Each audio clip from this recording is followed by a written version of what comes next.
I never meant to become a criminal. My crime didn't smell of money, blood, or greed. It smelled of hospital antiseptic and fear. That night, I sat in my car outside the hospital and watched my daughter sleeping in the back seat, her body covered in tubes and stitches, while a heavy silence grew inside me. I knew that tomorrow we would receive a bill that would destroy us both, so I chose to destroy only myself. If this story resonated with your soul, click subscribe and let me know in the comments which city or country you're listening from. I'm truly curious to know where you're tuning in from. My name was Amy Collins, and I was 36 years old when my life still belonged to me. I lived in a faded two-bedroom house on a quiet street in Aurora, Illinois, where the sidewalks cracked in the winter and the mailboxes leaned like old men. My daughter, Lily, was 7 then, bright-eyed, gap-toothed, endlessly curious, the kind of child who asked questions I wasn't always ready to answer and loved me with the full weight of her small heart.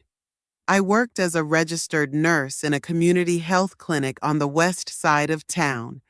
It wasn't glamorous, and the hours were long, but it was honest work.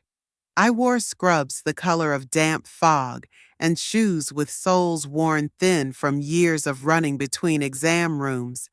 My badge was always slightly crooked, and I kept a tube of lip balm in every pocket. I knew my patients by name. Most of them were undocumented, uninsured, or just forgotten by the system.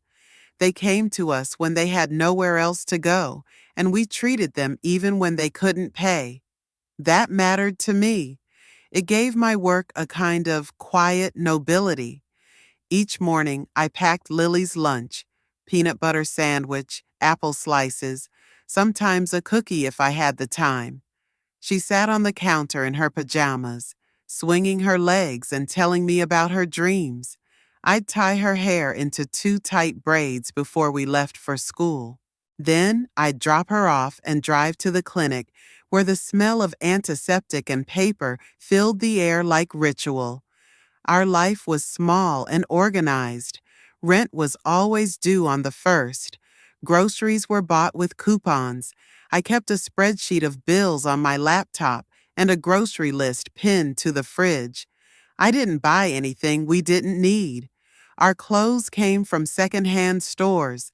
I saved every spare dollar for Lily's future, a future I imagined with stubborn hope, despite the math never quite adding up. We didn't have much, but we had each other.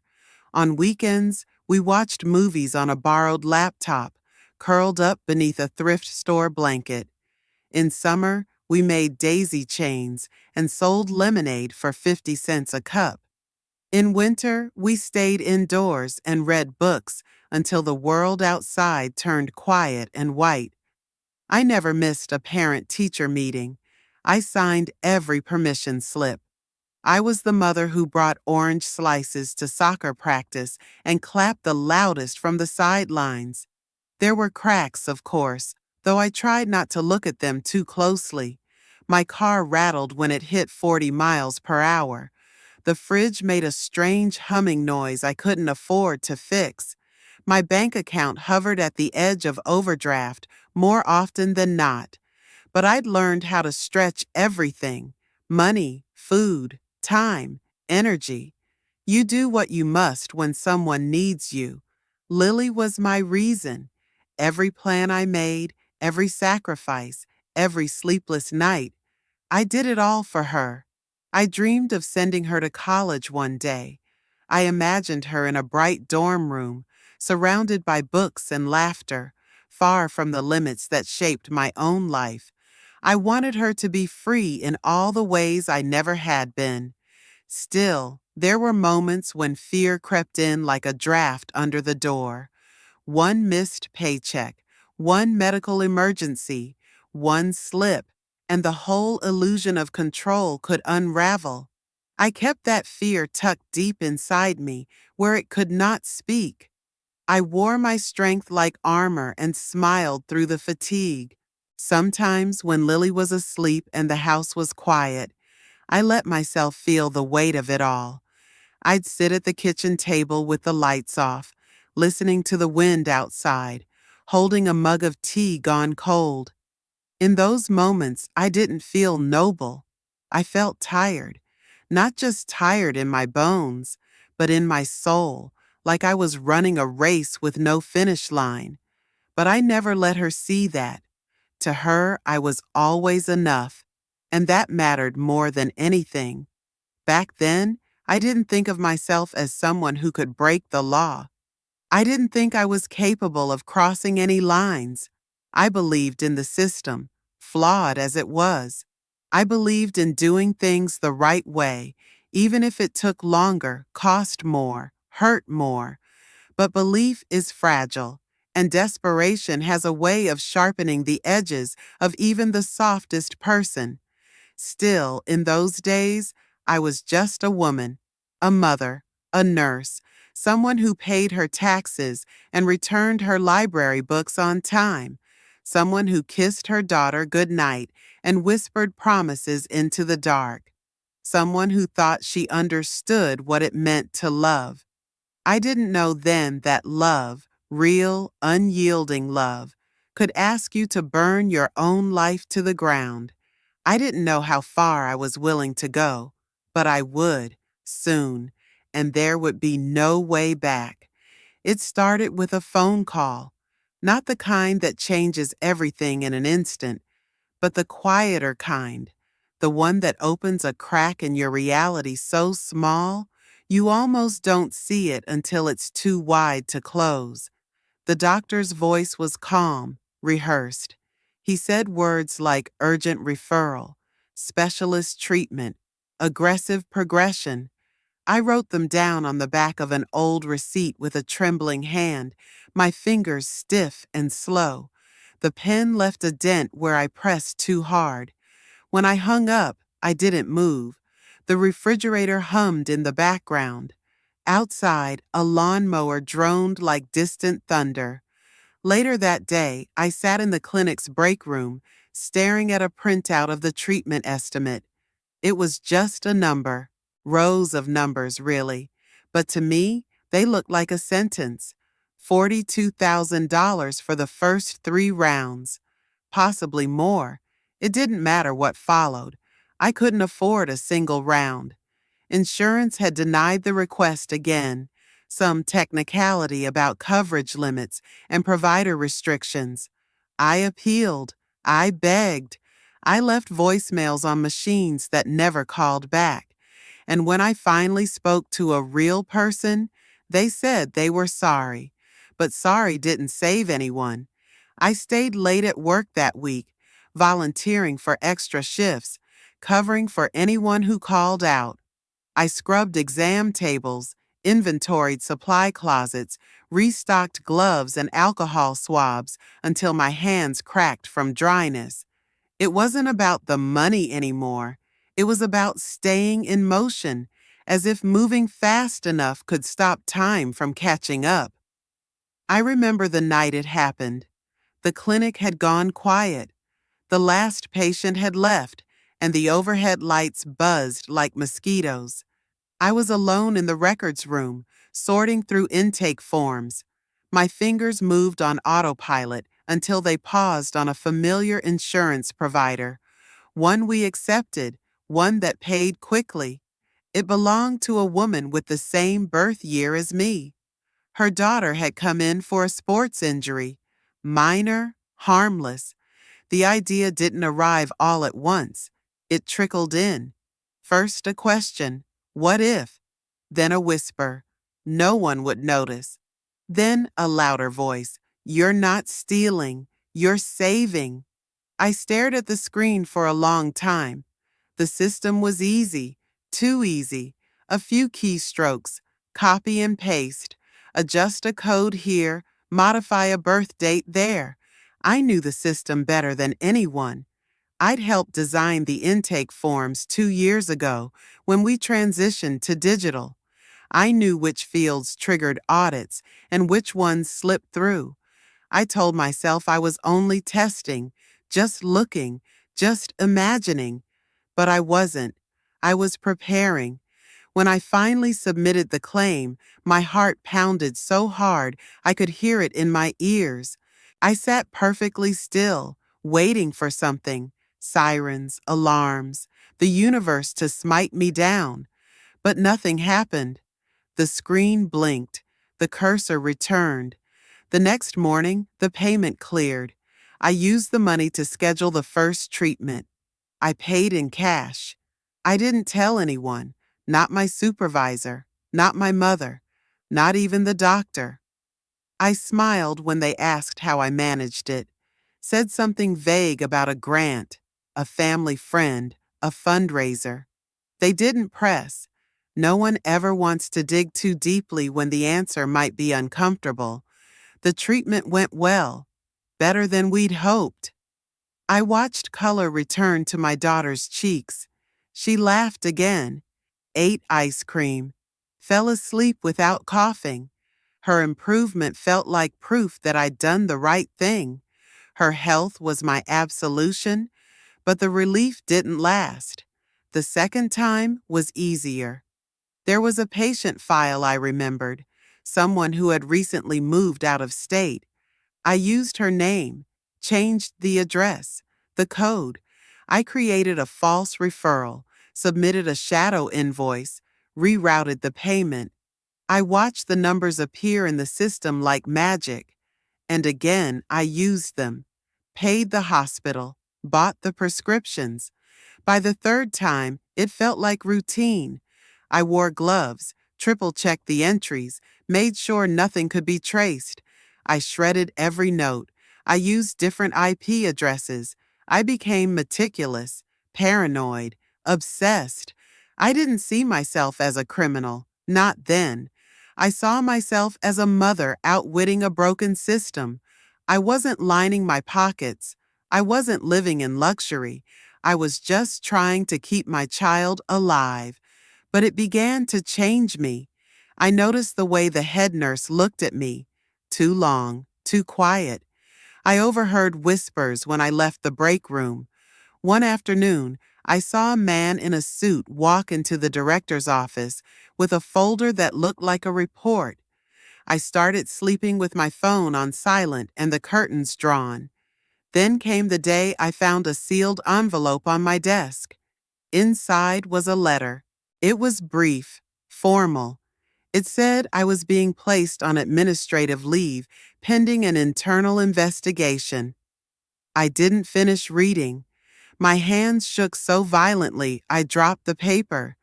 That night, I sat in my car in the clinic's parking lot long after everyone had left. I watched the building, its windows glowing in the dark like eyes. I wanted to rewind time, to find the moment I could have chosen differently. But time is cruel like that. It only moves forward, and I had already crossed the line. There was no going back. The first thing I remember was the sound. Not a scream, not shouting, just the echo of metal. A door clanging shut behind me, cold and final. It rang through my bones and settled somewhere in my chest, like a second heartbeat I hadn't asked for. The air was thick, recycled, dead. It smelled like bleach, sweat, and the breath of people who had long since stopped hoping. They told me to strip. I stood naked on a dirty tile floor while a woman in a uniform barked instructions without looking me in the eye. I was searched, every fold, every cavity, as if I were nothing more than a container for risk. My body no longer belonged to me. It was evidence, a liability, a vessel under state control. They gave me clothes, beige, too big, underwear that scratched, a thin mattress rolled like a body bag, a blanket that didn't warm. I held everything in my arms like a child carrying shame. Then came the walk, Long corridors painted a shade of pale that pretended to be clean. Eyes watched from every angle, from behind glass, from cameras, from faces too tired to care. My cell was smaller than the laundry room I once had. A metal toilet in the corner, bolted to the floor. A narrow bed. A desk the size of a cutting board. Fluorescent light buzzed overhead, humming without pause, drilling its presence into my skull. There was no lock on the inside of the door, only the outside. I learned quickly what that meant. The first night, I didn't sleep. I sat on the edge of the bed and listened. Voices rose and fell, some angry, some laughing in ways that didn't sound human. Somewhere far down the corridor, someone was crying. Not a wail, just a soft, desperate leaking of sound, like water through a crack in stone. In the morning, I lined up with the others, faces blank, movements rehearsed. We marched to the mess hall like cattle in formation. Food came on trays that felt radioactive, everything the color of rot. I didn't speak. No one spoke to me. I was new, which meant I was invisible, and watched all at once. There were rules, both spoken and unspoken. The spoken ones were printed on paper and posted on walls no one read. The unspoken ones were enforced through glances, silence, and pain. You didn't sit where you didn't belong. You didn't look too long at anyone. You didn't ask. You learned fast, or you bled. Time didn't move inside. It melted. Hours blurred. Days folded into each other like stacked sheets of paper, each one more identical than the last. The sun became a rumor. Outside was a story we told ourselves in the dark. I lost track of what day it was. At first, I kept count by marking lines on the wall with a pencil I had smuggled in. Then I stopped. The marks began to feel like scratches on a coffin. There was no privacy, not for your body, not for your thoughts. I learned to wash myself quickly, to sleep with one ear open, to keep my back to the wall. Even my dreams were monitored. I began to forget what quiet really sounded like.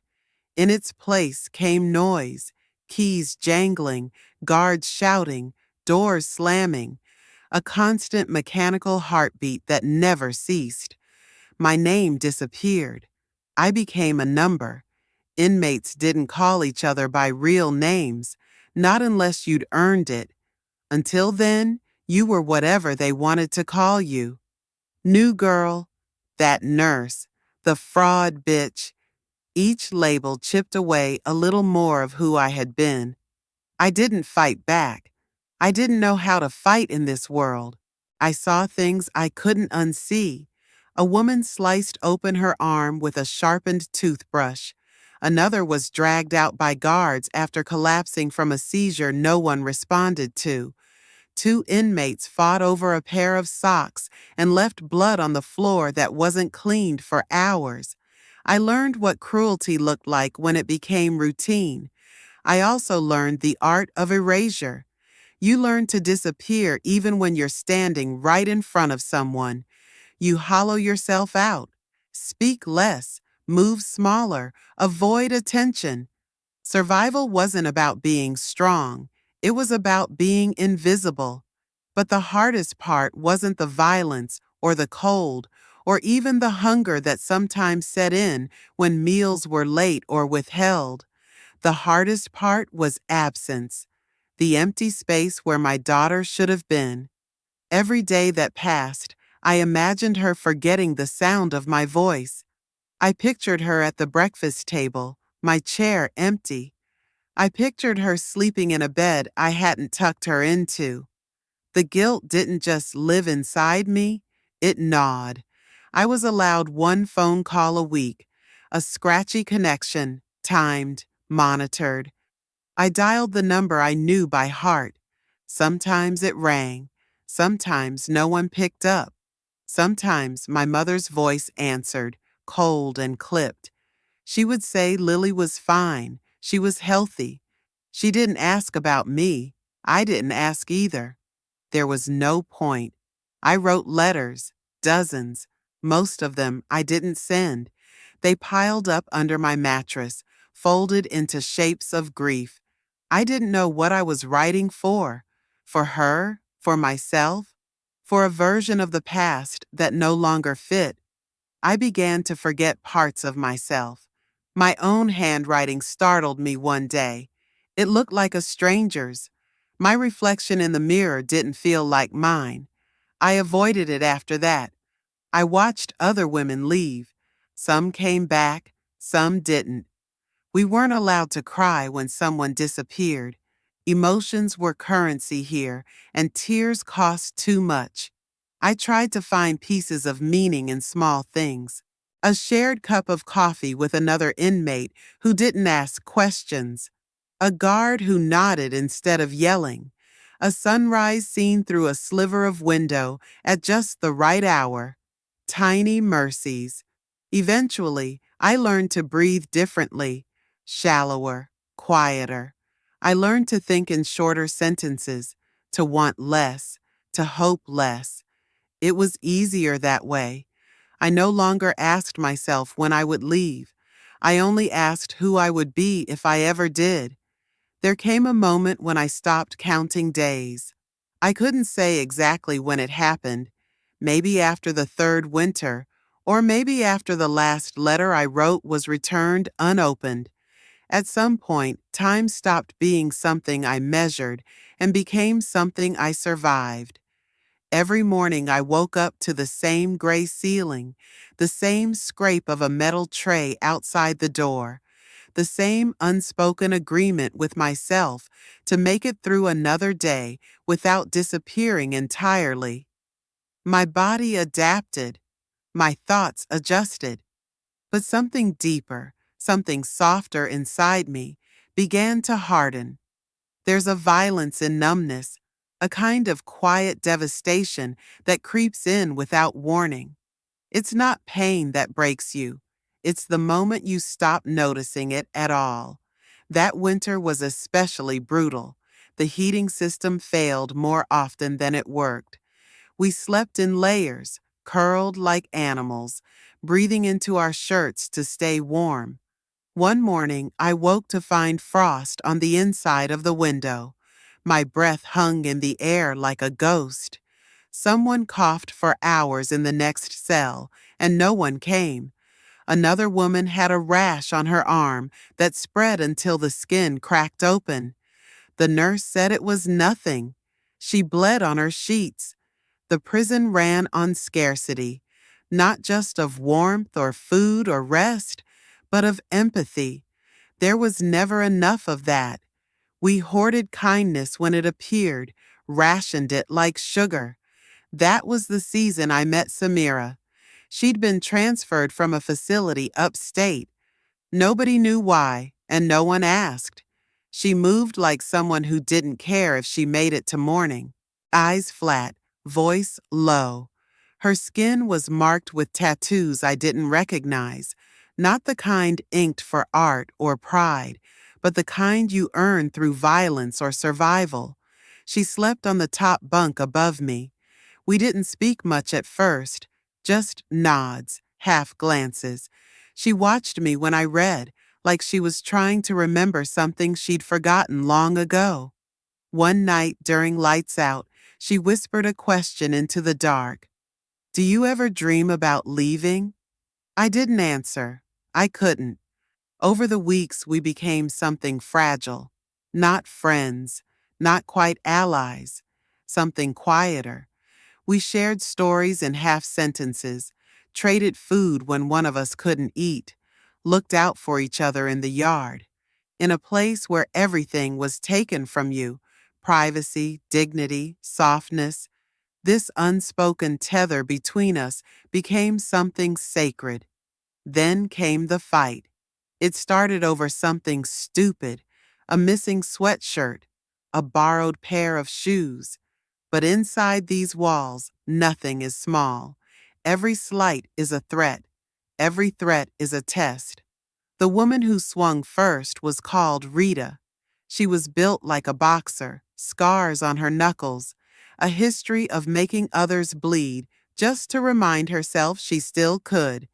She lunged at Samira during yard time, no warning, just fists. Instinct moved before thought. I stepped in. I heard the sound of flesh hitting flesh, a crack like a branch snapping. I didn't know it was my own hand until I saw blood on it. The guards came, late as always. They didn't ask who started it. They never did. We were all guilty by default. They threw us in solitary. No hearings, no questions. Solitary was another kind of silence. It wasn't quiet. There were always screams somewhere far away, metal on metal, the clank of boots. But it was silence of the self. No face to see, no voice to hear, only the company of your own unraveling. There, in that narrow coffin of a room, I began to forget, not just who I was, but why I had ever been anything else. My name became meaningless. My memories lost their edges. Time bent inward. The walls felt closer every day. I thought of Lily. I tried to picture her face, her voice, but it slipped, like trying to hold water. I knew she was out there, growing older, growing away. I didn't know what she remembered about me. I didn't know if she remembered me at all. I had crossed a line when I forged those documents, but it wasn't until solitary that I realized the real point of no return had nothing to do with laws. It was here, in the way I stopped believing I could be anything other than what I had become. When I was finally released back into general population, something in me had changed. The world was still the same: cold floors, stale air, hollow faces. But I wasn't. I no longer flinched. I no longer hoped for release letters or news from the outside. I folded my grief into something small enough to fit in my pocket. Samira was transferred again without warning. One day she was there, the next she wasn't. Her bunk stayed empty for weeks. I never asked where she went. I stopped asking anything. In that world, questions were dangerous, but silence was worse. So I carried on, eyes forward, mouth shut. The woman I had been, the nurse, the mother, the quiet believer in doing what was right, was gone. In her place stood someone else, someone who had learned that inside these walls, justice didn't matter. Only survival did. Hope didn't come back all at once. It returned in fragments, in ways so small I almost missed them. A patch of sky turning pink through the window at dawn. A stale cookie left on my bunk by someone who didn't speak to me. A book with a broken spine that I hadn't read before. These were not miracles, they were scraps. But sometimes scraps are enough to keep you breathing. There was a new program that started that spring, an education initiative funded by some nonprofit that probably used words like rehabilitation and re-entry in their grant proposals. Most women didn't believe it would last. Nothing in here did. But I signed up anyway. The classes were held in a converted storage room that smelled like dust and marker ink. Plastic chairs scraped against the linoleum.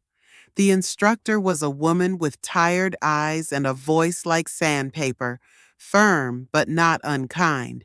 She had once taught high school, she said, before everything changed. That was all she offered about herself, and it was enough. We studied writing, not grammar or essays, personal narratives, the stories we carried in our bodies. At first, the room was filled with silence and sideways glances, but eventually the words started to come. Hesitant, crooked, broken. I wrote about the first time I stitched a wound, about the way my daughter used to hum when she brushed her teeth, about the moment I realized I had stopped being afraid of losing myself because I already had. The instructor read our pages without judgment. She circled words in red, not to criticize but to say, I see this, I see you. I began to remember what it felt like to be heard. Books returned to my life like old friends. I devoured memoirs, poetry, essays about justice and survival. I read Toni Morrison and Joan Didion, Maya Angelou and Audre Lorde. Their words became lanterns in my chest. I wrote until my hands cramped. I filled pages with grief and guilt, but also with tenderness, with truth, with the beginnings of forgiveness. Other women started to ask me for help. They wanted letters written to judges, to children, to estranged parents. I wrote for them too. I told their stories, shaped their pain into language. It was the first time in years that I felt useful in a way that wasn't tied to survival. I was invited to join a mentorship group, just 6 of us. We sat in a circle once a week and spoke about the future as if it were real. We talked about what we feared and what we wanted. Some women wanted to open beauty salons, others to work with animals or cook or garden. I didn't know what I wanted, only that I needed to become someone my daughter could meet again without shame. One day during our session, the facilitator handed me a stack of letters. These are from students who read your story, she said. I didn't understand at first. Then she explained. One of my essays had been published anonymously in a journal connected to the program. College students had read it and responded.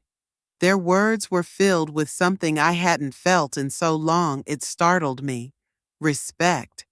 They wrote about how the essay made them think differently about incarceration, about motherhood, about choices and desperation. One girl wrote, I never thought about what it means to sacrifice your future for someone else's. I read the letters over and over, not because I believed them, but because I wanted to. Another turning point came during a health scare. An older woman in my unit collapsed one morning. No one moved. Fear had paralyzed us. I reacted without thinking, years of nursing instincts rushing to the surface. I checked her pulse, turned her on her side, shouted for help. When the guards arrived, I was already applying pressure to her chest. Later, the woman pulled me aside and said, You saved me. That night, I wept into my pillow, not for what I had done, but for the part of me I thought had died, the part that still knew how to care. The prison counselor took notice. She asked if I would consider training as a peer support aide. It wasn't official work, not really, but it meant leading groups, listening, being present. I said yes. In those sessions, I sat across from women who had been beaten, burned, abandoned, erased. I saw pieces of myself in all of them. We spoke about rage and sorrow, about how the world punished women twice, once for our mistakes and again for the reasons we made them. One woman said, I didn't know I had a right to cry. I told her, You do. We started planting a garden that summer, just a few raised beds in the courtyard, fenced in with rusting wire, tomatoes, basil, marigolds, nothing fancy. We dug our fingers into the soil like it could save us. I watched flowers bloom in a place meant for decay. I felt the sun on my face and almost believed I was human again. And then came the envelope, thick, official. My parole hearing had been moved up. The counselor said it was because of good behavior, education credits, community contribution. She smiled when she handed it to me, like it was a gift. I held the envelope in both hands and stared at my name printed on the front. My name. not a number, not an alias. I didn't open it right away. I needed time. Time to believe that maybe, just maybe, I was allowed to want more. Time to prepare myself for what might come next. Freedom, and everything it might cost. When the gates opened, it didn't feel like a beginning. It felt like a rupture. The sky was too big. The wind touched my skin in ways I hadn't remembered. It wasn't comforting. It was foreign, like the world had shifted during the years I was gone, and now everything I once knew had grown taller, colder, sharper. They gave me back my old clothes, folded into a plastic bag that crackled when I held it, jeans that no longer fit, a shirt that smelled of another life, a prepaid bus card, $40 in cash, a discharge form with boxes checked and words stamped in red. I stepped outside holding it all in my hands like proof that I had once existed as someone else. No one waited for me at the gate. I didn't expect them to. My mother had stopped answering my letters 2 years before. The last message from my daughter had come even earlier, crayon hearts on lined paper, spelling mistakes that broke me in places I hadn't known were still breakable. I memorized the handwriting. I kept the letter tucked in my pillow. But she'd grown older in my absence, and children learn to protect themselves by forgetting. The halfway house was 3 bus rides away. I sat near the back, clutching my bag like it might vanish. Every time someone looked at me, I wondered if they could tell, if it was obvious. The mark of prison wasn't physical, but it lived in the way I moved, in the way I kept my eyes low, my hands still. The house was gray, chipped paint on the siding, a porch with broken steps. Inside, it smelled like bleach and old furniture. 6 women shared the space, 1 bathroom, rules posted on every wall, curfew at 9, no guests, mandatory counseling, drug testing, chores on rotation. I didn't argue. I knew how to follow rules. I had learned the cost of not doing so. They gave me a bed near the window. I couldn't sleep the first week. The mattress was too soft, the silence too loud. At night, I stared at the ceiling fan spinning shadows across the plaster. I imagined my daughter somewhere beneath the same sky, wondered if she still said my name when no one was listening. I started looking for work the second day. I walked for miles in shoes that rubbed blisters into my feet. I filled out forms that asked about felony convictions and left little boxes to shame you. I smiled at managers who smiled back until they read the line I couldn't leave blank. Then their faces closed like locked doors. I got a job bussing tables in a diner that paid under the table and didn't ask questions. I worked the late shift, clearing dishes, wiping counters, taking out trash. The grease soaked into my clothes. My hands smelled like onions and detergent. But it was work, honest, exhausting. I held on to it like a lifeline. Each week, I saved what I could. I skipped meals to make the money stretch. I bought a second-hand phone. I searched online for her, my daughter. She had no social media accounts I could find. Too young, but her school had a website, and I saw her name once in a newsletter. Honor roll, 7th grade. I stared at the screen until it blurred. I wrote her letters I didn't send, told her about the garden we planted in prison, about the books I read, about the night I helped save a woman's life. I didn't write about the cold or the hunger or the screaming. I didn't write about the silence afterward. I applied for visitation rights. They denied me. Best interest of the child, the letter said. I folded it and put it in the drawer with the others. Freedom, they called it. But it didn't feel free. It felt conditional, fragile. like one wrong step could pull me back into the place I had crawled out of. The world outside prison had its own bars, invisible, but just as hard. I passed a playground one afternoon after work. Children raced each other across the mulch, shrieking with joy.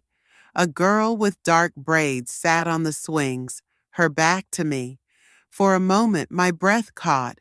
She looked like Lily. Same posture, same tilt of the head. But when she turned, the face was unfamiliar. I sat on the bench and watched until my shift started. I stopped expecting reunions, stopped rehearsing apologies. I learned to live without closure, to carry love as a quiet ache, to hope without demand. Slowly, I rebuilt. I rented a room from an older woman who didn't ask about my past. I took on extra shifts. I enrolled in a community college course on caregiving. I volunteered at a free clinic on weekends, wiping down exam chairs and restocking shelves. One of the nurses let me shadow her.